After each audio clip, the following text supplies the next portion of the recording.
Egypt are of completely different features and culture than... Assalamu alaikum. You mean the alkaline Hamitic features like myself? My skin color, my nose, my small lips, etc.? Sure, maybe the New Kingdom and the Ptolemaic period pharaohs would look like me, such as Ramses III. But I'm mixed. It doesn't say anything about my forefathers. My forefathers are dark-skinned Fulani.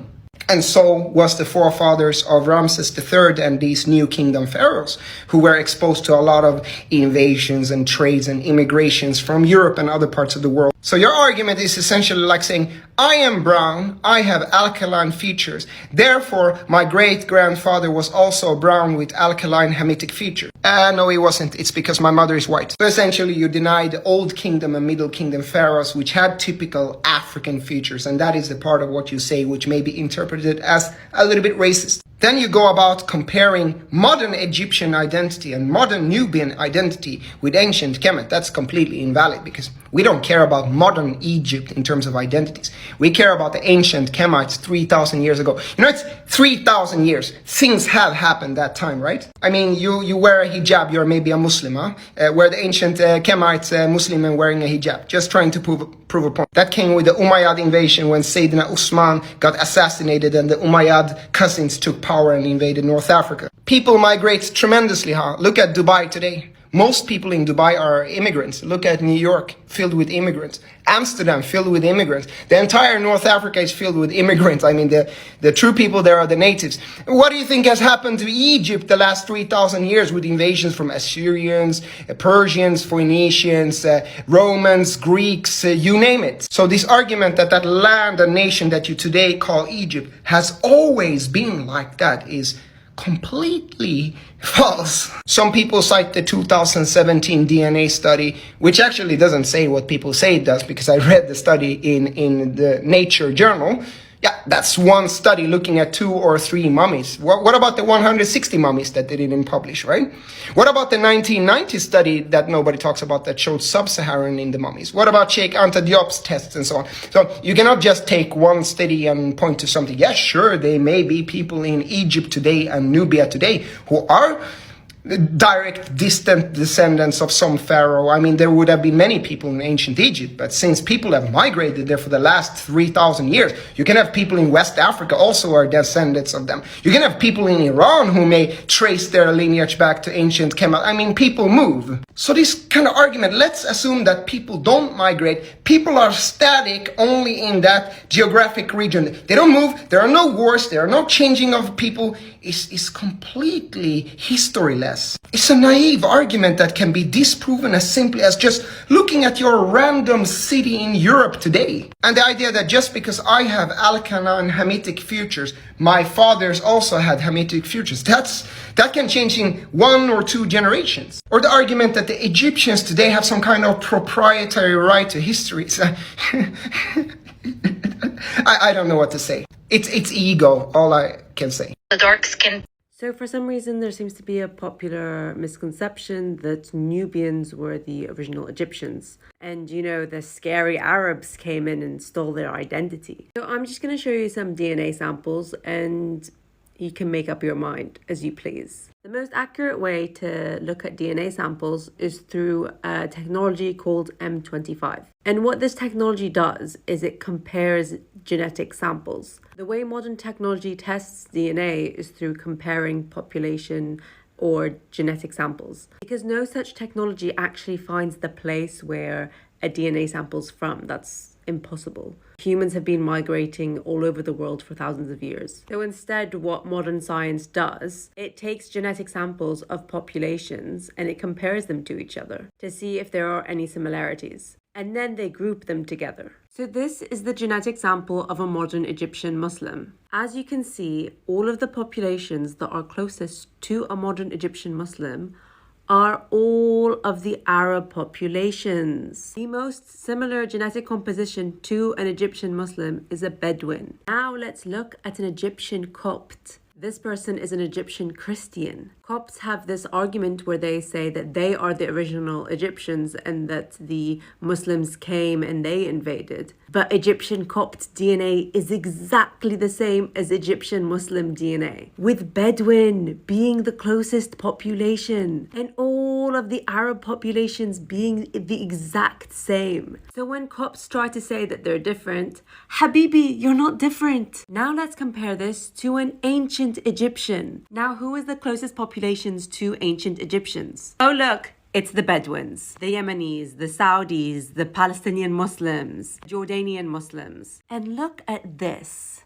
A Yemeni, Palestinian, Jordanian, and Saudi are way closer to ancient Egyptians than a modern Egyptian. What does this mean? This means ancient Egyptians had the same exact genetic compositions as modern day Arabs. Now let's go back to the original comment, which was original Egyptians were Nubians. This is the genetic composition of an ancient medieval Nubian from the Christian era, which means that it was from around like 2,000 years ago. By far, the closest populations to ancient medieval Nubians were Ethiopians, Eritrean, and Somali. Ancient Egyptian is not there. This means that Nubians were not related to the ancient Egyptians. Now, I'm not saying that the ancient Egyptians were Arabs. I'm saying they had the same exact genetic composition as Arabs, as you can see. Did you know that the Egyptians could not distinguish Joseph from their own people? Let's take that into context. Egypt is a state, a country in Africa. So African people, they would be looking like them. They could not distinguish Joseph from the Egyptian. That means that he was as dark as the Egyptians and had the Egyptian African-like features. Again, Joseph's brothers, when they came to him, if the Jews were pale-skinned like the Israelites that we see in Israel now, Joseph's brothers would have been able to distinguish him from the other Egyptians. However, when they came to buy grain from him in the great famine in Genesis 40:44, they could not distinguish Joseph from the native Egyptians. Ponder on that.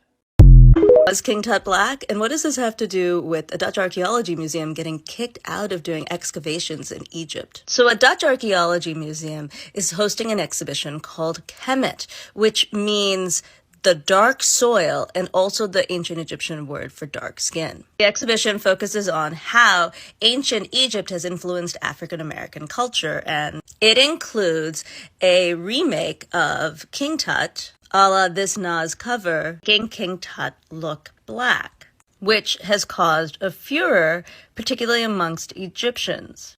Why? First, it's really important to note our concepts of race and blackness didn't exist in ancient Egypt. But there are certainly figures that we would now call black. For example, in the 25th dynasty, rulers from Kush, which would be now Sudan, took over all of Egypt. And if we saw them today, we would call them black. But not all Egyptians were what we would now call black. Many of the people living in Egypt today are descendants of the ancient Egyptians who had olive skin and dark eyes. So some of the furor comes from the rightful criticism that the stories about black ancient Egyptians were often not told. For example, there's royal wife Amos Nefertiti, who is seen here, and thanks to her surviving mummy, had skin that we would now call black. To add complications, a lot of times art is symbolic, so not showing what they looked like racially, but something about them. Which takes us to the question of King Tut. This is his grandmother, Queen T, who many people think was black. Was she? We don't actually know, which is also true of King Tut. We don't know. The pyramid of Menkaure. I'm beginning to understand why Femi did not come. In Egypt, during the summer months, the season during which the pyramid was built, temperature reached 45 degrees Celsius and higher.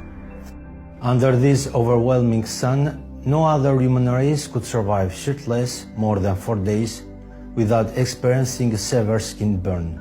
The only race capable of withstanding days and months without problem and without sunscreen is the Negro race with black skin. I paint and I never had a preference for this or that color. A painter likes all the colors, but we say that we must give back to Caesar what belonged to Caesar. Well, let's give back to the Egyptian what belongs to the Egyptian.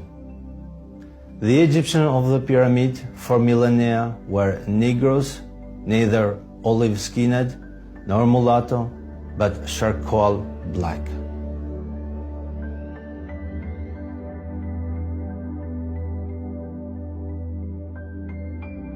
The Egyptians memorialized and imprinted their negritude in granite and quartz for eternity. What must we do? Destroy them to erase this era of humanity? Hide them? Speak out? Say nothing? Ask yourself these questions. The Egyptian race. The Egyptians are not black, they are not white, they are not aliens, they are indigenous to their homelands and come in all shades and colors. A recent paper published in 2021 gives us the clearest insight into the genetic history of the Egyptians, which I have modeled here for you visually to view. At its roots, the Egyptian genome is comprised of an indigenous North African core dating back more than 30,000 years. Around 10,000 years ago, we see the input of Natufian-related ancestry, which came from the first people who discovered farming in the Levant. Around 5,000 years ago, there was additional admixture from the Middle East, except this time characterized by the introduction of Mesopotamian groups who brought a component of their DNA into the region. Upon the unification of both Upper and Lower Egypt, a component known as Mota was introduced, today found high within Cushitic and Omotic groups of Africa. And finally, during the late Bronze Age to late Antiquity, various small influxes of people from the Mediterranean, Maghreb, and West Asia settled in the Nile Delta. The Egyptians, including both Christian Copts and Arabic-speaking Muslims, are the true descendants of the ancient Egyptians who once ruled the fertile plains of the Nile River Valley. The appropriation of Egyptian culture by both political, cultural, and ideological movements atrophies the identity of 104 million people who have ties to the greatest civilization to have ever sprung up in the history of man.